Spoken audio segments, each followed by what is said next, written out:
Alright. So, you guys are probably wondering, have a nice day, what the hell are you doing? What the hell is this? Viewers, this is something that I've actually wanted to do at the very beginning of the Let's Play, actually, to go ahead and read the manual of the game. This is the manual of the game, viewers. So, of course, I own the digital version, I don't have the physical version, so, good thing that, and I got my copy from GOG, and the very good thing about about GOG that actually tried to give you everything that the game, came out to, including the manual and some other goodies. So I actually, if anyone actually wants to get this game on PC, I recommend that they go and get it from GOG. Really, a really good deal. A really good deal and a really good package. And the reason that I actually wanted to do that, because usually the older games try to give a lot of information about their games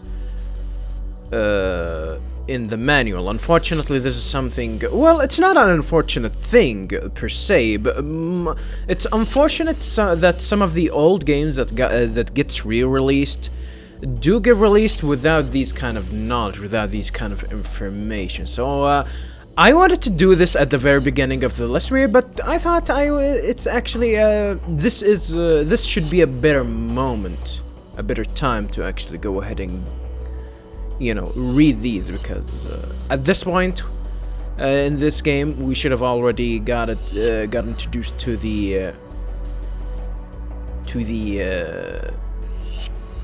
three major characters in this game: Zoë Castillo, April Ryan, and this individual. And yes, this game has three protagonists. We'll be learning more about them and some other aspect of the story right now. So let's go ahead and read a little bit about them. Three stories, three people, one destiny. The dreamer, the rebel, the apostle. Drawn by chance or fate into events that will eventually bring them together. These three people are separated by more than worlds, by more than faith. But in one thing, they stand united. Their lives are about to change, and nothing will ever be the same. Zoë Castillo, seeker, nomad, dreamer. Zoë lives with her father, Gabrielle, in Casablanca. She has recently dropped out of Cape Town University and ended a serious relationship with her boyfriend, Reza. Uncertain about what the future holds, she has begun to lose faith in both herself and her choice in life.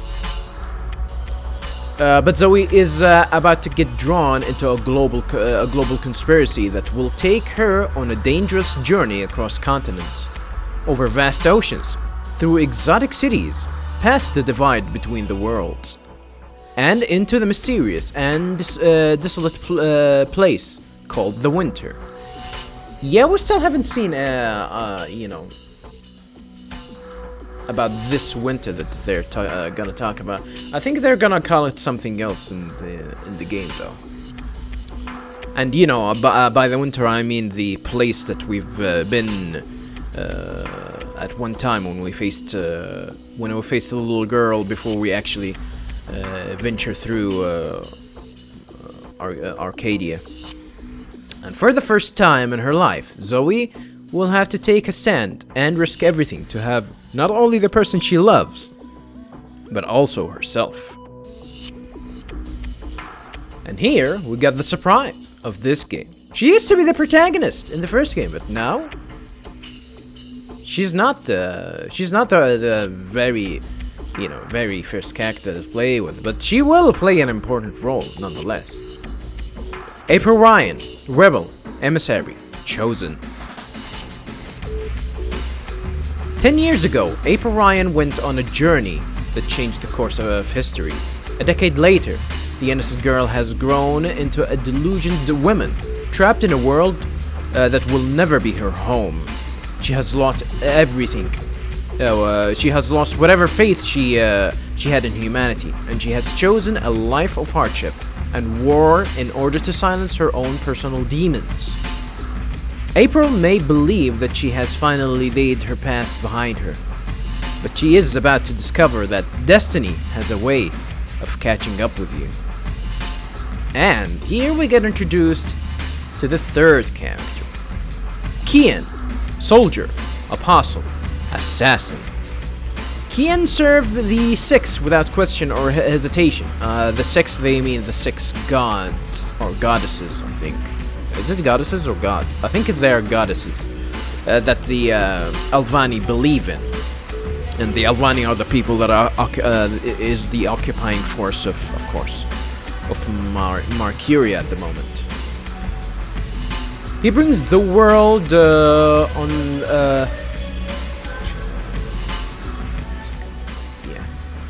he brings the word of the goddess to unbelievers and heretics, and converts them, not with admonitions or sermons, but with a clean blade and the promise of swift death. He is the last resort of the faithful. He is an apostle. But now Kian is about to embark on a journey that will turn his world upside down, challenge his faith, and force him to question the things he always held to be self-evident and true. We'll know more about Kian in the future. We just played as him, but we'll know more about him in the future. There is still more that we need to read here. The story so far. This is where the game is going to tell us a little bit about what happened to the world. And this is actually a good way to actually get a clear image of did the writers do some sort of retconning, rewriting some of the events. But no, so thankfully they didn't do anything. But there's still there are gonna be still something. A couple of strange things that would make you look at the game a little bit different, especially in the direction where it's going. Especially, seeing the third game, how it's how things will become in the third game. And by the way, viewers, I still haven't played the third game, Dreamfall Chapter. I haven't seen anything from it. I don't know the story. I don't know what the hell are you trying to do there. Who's even the protagonist? I've seen pictures that I think it's Zoe, but I don't know. I haven't. And I think I've seen Kian as well. Like, they're gonna appear. And that's all that I've seen. We're gonna talk about... I'm gonna talk about that... much later in the story. It's gonna be probably at the end of the game, where I'm gonna talk about we're gonna be a lot of things that's gonna happen in the very last moments of the game. The story so far. 10 years ago, a young art student named April Ryan discovered another world existing in parallel with our own. Arcadia, a world of magic and mystery, of beautiful sights, strange creatures, and dangerous sorcery. April also discovered that she was a shifter, a person with a unique ability to travel between worlds as easily as you and I cross the street. Wasn't that easy for her, but I think she knows how to do it. Since she directed,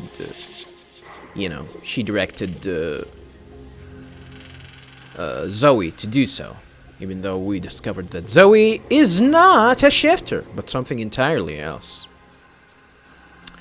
Destined to save the ancient balance between our world, the world of science, and Arcadia, the world of magic, April embarked on a long and dangerous journey that eventually brought her into the Guardian's realm, a place between the worlds where the balance between science and magic, order and chaos, is maintained, restoring balance to the twin worlds and returning the Guardian to his throne. April Ryan was last seen walking into a shift with her best friend Crow, a talking bird. Few have seen her since, and fewer still know that April, a normal 18-year-old girl, sacrificed everything she had, everything she knew, to save us all. 10 years have passed, and once again something threatened the twin worlds. But this time, April Ryan is not the only one drawn into the tangled web of destiny. Zoë Castillo, a young woman from Casablanca, and Kian, a mysterious assassin from Azadi, Empire in Arcadia, from Azadi Empire in Arcadia, are both poised to play an important part in the events that are about to unfold. Cool looking picture. This is actually, you can see this picture in the main menu, by the way, which is cool. The worlds. Stark and Arcadia, the world of science and the world of magic. Order and chaos, two halves of a circle, divided by powerful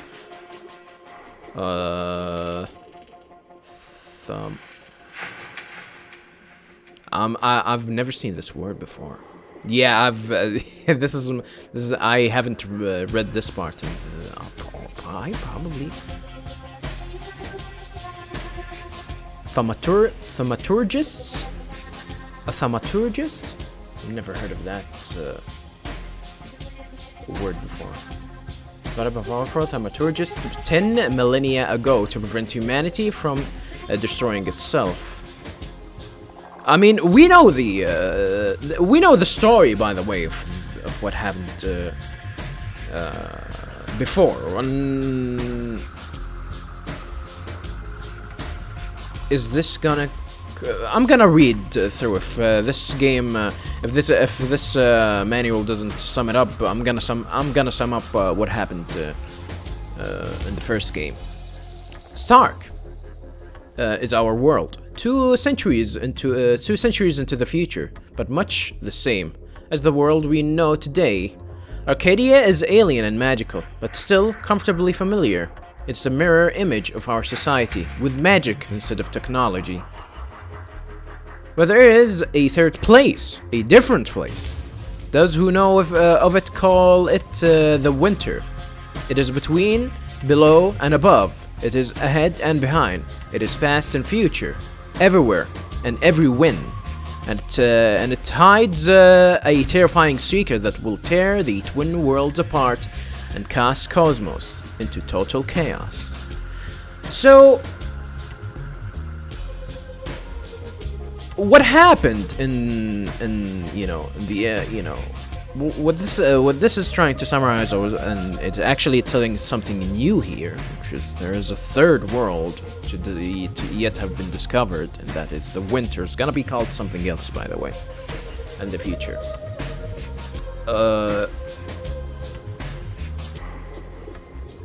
The world, there were, I discovered that there's twin worlds.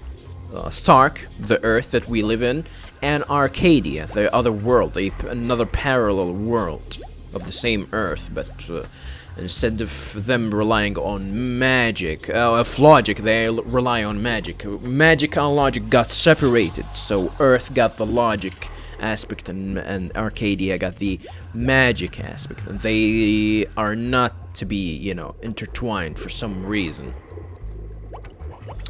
It got divided by immortal beings, dragons. They are called drykins, literally dragons. They look a little bit weird, but they were the beings that were governing this world, and to try to maintain the balance. And they are immortal. In the past journey, we've met with all of them. And we, try to go ahead and there was some sort of a problem. There's a sort of process to maintain this kind of balance between world, which relies on having a certain person that stands on a tower for 1,000 of years. This guy is called the Guardian. And he should stay in the tower that relies in the Guardian's realm, which is somewhere in the world, and in a place, I don't think the game actually specified where it is actually, but it had one opening and it relied inside of our world, Stark, and surprisingly enough, that path was in space, and we traveled there.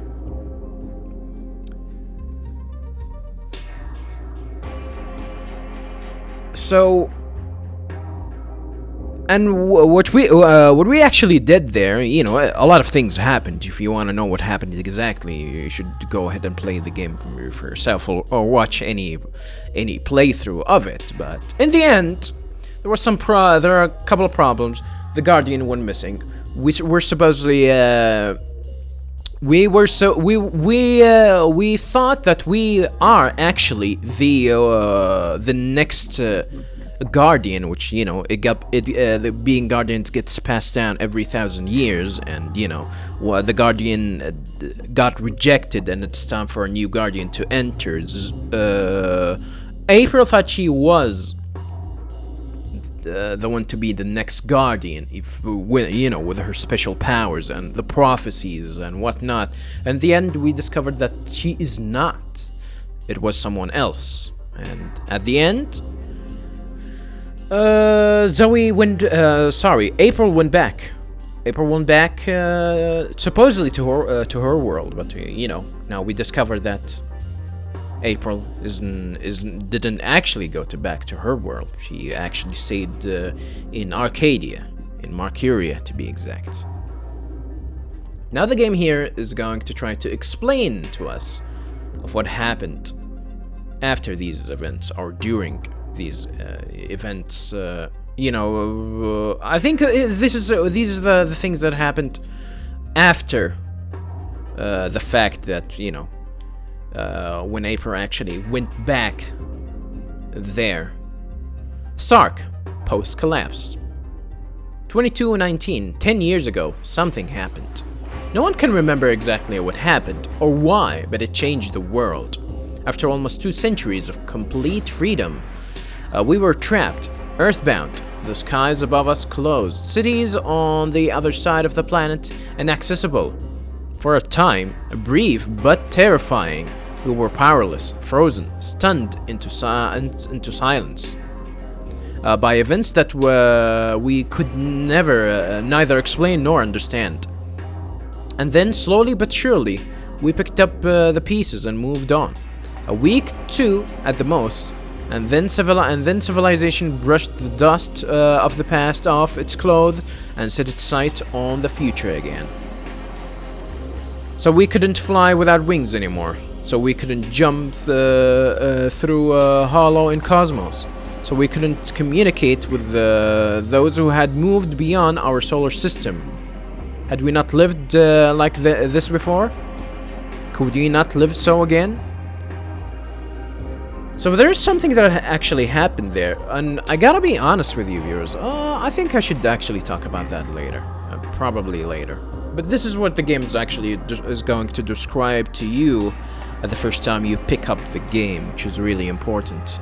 10 years on, humanity has learned to live and thrive in a changed world. And while the memory of the collapse lingers in the back of everyone's minds, and it's not something we dwell on, so we don't quite know what happened, and we cannot recall all the details of those few but seemingly endless dark days. But life goes on. We have regained our freedom, our wings, and the future is brighter than ever. So when that happened, when the collapse happened, society got paralyzed. They couldn't communicate with each other, and they probably lost the ability to contact colonization. I don't know if we can actually do that. There are colonized planets by the way in the world lore. I don't know if we actually maintain that or not. I really don't know, but we'll see if the game will explain that or talk about that in the future or not. Arcadia and Marcuria. Arcadia was split off from the unified Earth together with Stark more than 10,000 years ago. After the fall of the first civilizations, the laws of nature are not completely reliable on Arcadia, but magic compensates. Technology, therefore, cannot function properly in this world unless augmented by magic, something that, until recently, was strictly forbidden. Interesting. The eastern continents of Arcadia are known as the Northlands and the Southlands. One of the largest cities in the Northlands is Marcuria, capital of Ireed, the unified country. A decade ago, Marcuria was decimated by the Terran hordes, a barbaric race from the western plains. The Terran drove everyone north and east and ransacked the city, which is something that has actually happened in the last game. But their occupation would not last long. When all seemed lost, salvation arrived from the west. Vast armies from the mysterious Azadi Empire, a nation few had ever visited, arrived in giant cloud ships, swooping down on the Terran with their advanced weapons, killing most of them within days. With Marcuria liberated, denizens were free to return to their homes and businesses. The Azadi vowed that their presence was not the spearhead of an invasion, and that the people of the Northlands had nothing to fear. A decade on, the Azadi army still remains in Marcuria. Their influence and numbers grow steadily, spreading even farther. To most, this matters little, and more people feel that life is actually better because of the Azadi. The foreigners have brought with them new technology that promises to make life easier, and with soldiers posted on every corner, the streets of Marcuria are safer than ever. Some, however, see the Azadi as a dangerous and insidious enemy, and have sworn to fight them until the last. These rebels, the Azadi call them terrorists, are scattered about the Northlands, and make regular attacks on Azadi troops and outposts. It is believed that the rebels operate out of a city somewhere in the east, but thus far, their enemy has not been able to locate it. So this is the story so far, and this is gonna be like some glossary, some things that we might, I think, we heard all of them actually. The Wire, which is pretty much the, they're talking about the internet. The static, it is what actually happened during the fact that, nobody was able to use, communication on a lot of services that actually relies on the wire. Syndicates are some sort of like a police force, and Wadicorp is the corporation that's actually, I'm gonna read about them. The Wadicorp is a corporation that actually, for now, it is known that they make the Watilas and a lot of robots like them. We're gonna know more about them, definitely. The Wire.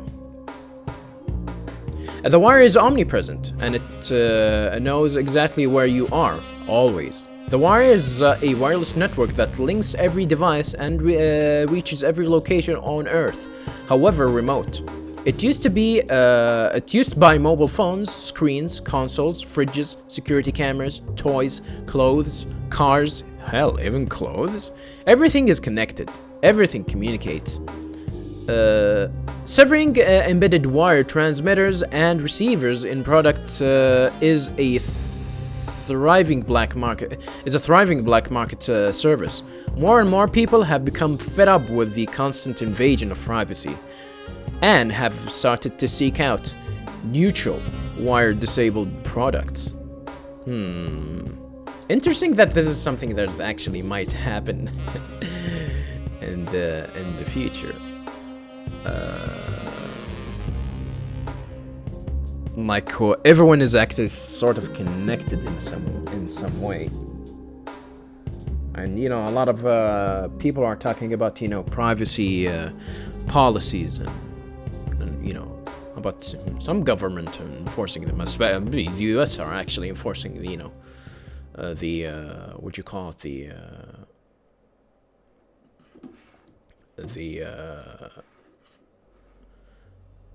the fact that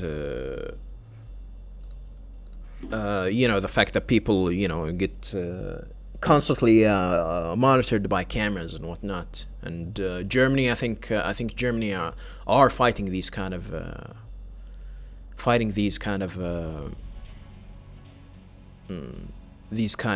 flaws.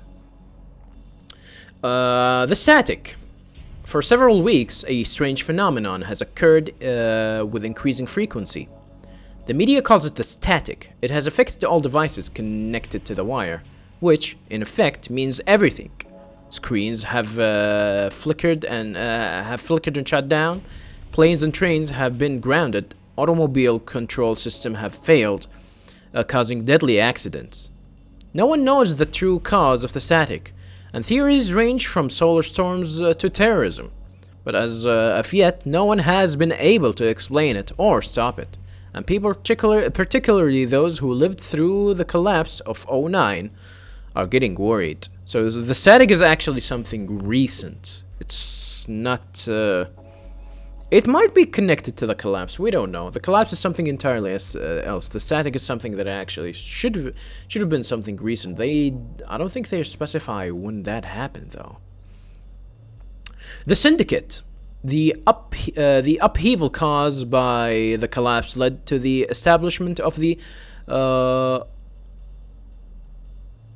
Omniscient Syndicate. The original purpose of this organization was to prevent corporations from acting without boundaries or laws. So, yeah. So, you kind of are seeing how the idea of cyberpunk theme is getting. I don't want to say this getting crushed, but the game is taking its unique take on it here. So you have to take it for what it is. Although we will see in the game. To that effect, the Syndicate has created an independent law enforcement agency, the Eye, an international and intercorporate police force. So yeah, as I said, they're the Popo. And Waticorp. Waticorp has been a leading manufacturer of robotic toys and household helpers for almost 200 years. But it was the cuddly robot Watilla that made the corporation into the financial and political powerhouse that it is today. Based in the corporate town of Wati City, on the island of Hokkaido in northern Japan. God damn, they're in Japan? Waticorp currently employ tens of thousands of people and robots across the world. The corporation has recently announced that they are only months away from the launch of their most important product in decades, perhaps forever. Project Alkera. The world is holding its breath. Waticorp has never disappointed before, and we've actually read about the project Alkera. We've seen the signs. We've seen the signs of it. I wonder if it's important or not. Who knows? Maybe, maybe not. I really don't know. So yeah, this. I hope you guys, enjoyed the idea of me reading about the manual. I'm gonna try and do this occasionally. On most games, if I try. The problem is trying to actually capture them, especially if I have a manual. I'll try my best to get